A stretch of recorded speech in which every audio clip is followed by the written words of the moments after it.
last night when Britain, and by the way, the entire ideological divide in Britain, outraged by the fact that the British stood shoulder to shoulder with Americans through one war after another, died, and JD Vance mocking them, and the Wall Street Journal editorial page taking issue with that too. Those are real issues that are going on now. Let's talk, though, about this pep rally that was held last night that, again, was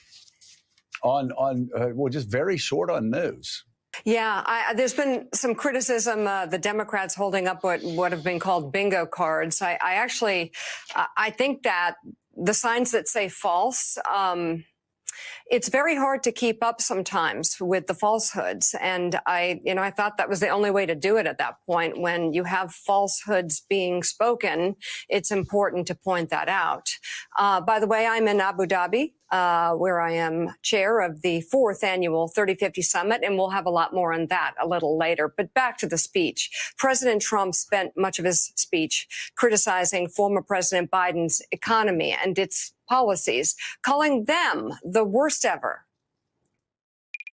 As you know, we inherited from the last administration an economic catastrophe and an inflation nightmare. The reality, when President Biden left office, America's GDP was set to grow faster than all of its peer countries, according to the International Monetary Fund. America's economy was also described as the, quote, envy of the world by The Economist, which added, America, quote, left other rich countries in the dust.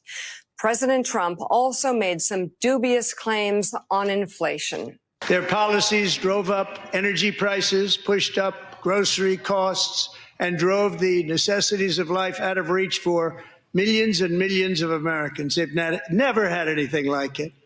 We suffered the worst inflation in 48 years, but perhaps even in the history of our country. They're not sure.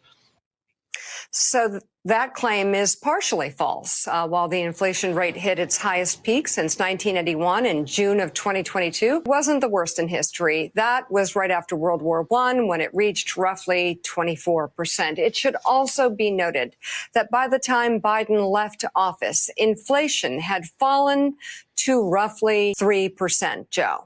And again, I guess we have to point all this out. I mean, I think our viewers are smart enough to know it. But again, America's economy was the envy of the world, and our inflation rate lower than almost all of our allies.